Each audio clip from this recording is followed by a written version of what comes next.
madaxweynaha dowlad goboleedka Hirshabelle Maxamed Cabdi Waare ayaa maanta ka daafuray caasimada dowlad goboleedka Hirshabelle ee magaalada Jowhar barnaamijka istiraatiijiyada qorshaha xasilinta Hirshabelle waxaana ka soo qayb galay mas'uuliyiin ka tirsan golaha baarlamaanka iyo golaha xukuumadda dowlad goboleedka Hirshabelle iyo bulshada qaybaheeda kala duwan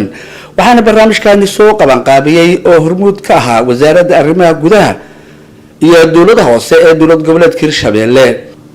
waxaana halkaas ka hadlay qaybihii kala duwan ee ka soo qayb galay munaasabada oo fikradahooda ku cabiraya sida loo heli karo istiraatiijiyad qorsheysan ee lagu xasilinayo deegaanada dowlad goboleedka Hirshabelle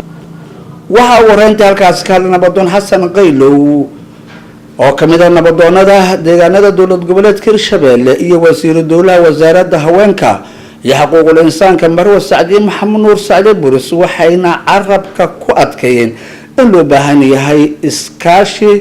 wadajir ah oo dhinaca xasilinta si wadajir looga wada qayb qaato si aad aynu u soo dhaweeyeen barnaamijkan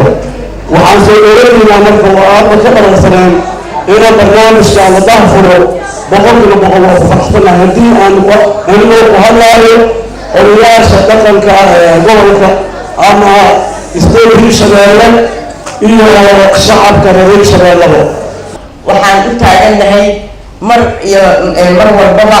inaan garab taagnaano dowlad wanaagga iyo nidaamka haddii nidaam la waayo quruxdaan ma lahaanayno haddii nidaam la waayo ma noolaanay ninkaaga iyo walaalkaa aad iyo aad ayaad u mahadsantihiin waxaan soo dhaweynaynaa barnaamijka xasilinta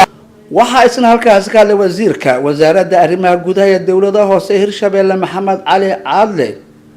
wuxuuna si aad uga hadlay marxaladii kala duwanaa ee loo soo maray barnaamijkani xasilinta waxaa loogu talagalay berigeedii hore meelaha al-shabaabka laga xureeyo oo gacanta dowladda dib ugu soo laabanayso in ma aragtay barnaamijyadaas laga fuliyo si looga dhiso golaha deegaanka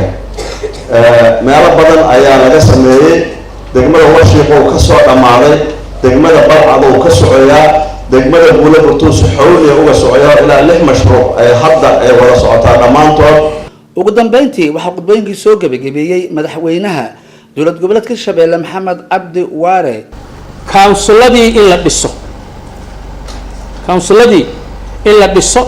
oo golaha deegaanadu dadka waxay soo doorteen iyo waxay raali ka yihiin oo ayaga metela oo magacaabid iyo nin jeclaysi iyo recommendation aan ku imaanay deegaan walba oo intay fariistaan golahoodii deegaanka ay soo saaraan waqti dhow haddii ilaahay idmo waxaan samayn doonaa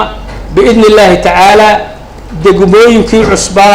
oo Hirshabellena inaan baarlamaanka hor keenno Abubakar Maxamed Bacadle warbaahinta qaranka caasimada dowlad goboleedka Hirshabelle magaalada Jowhar.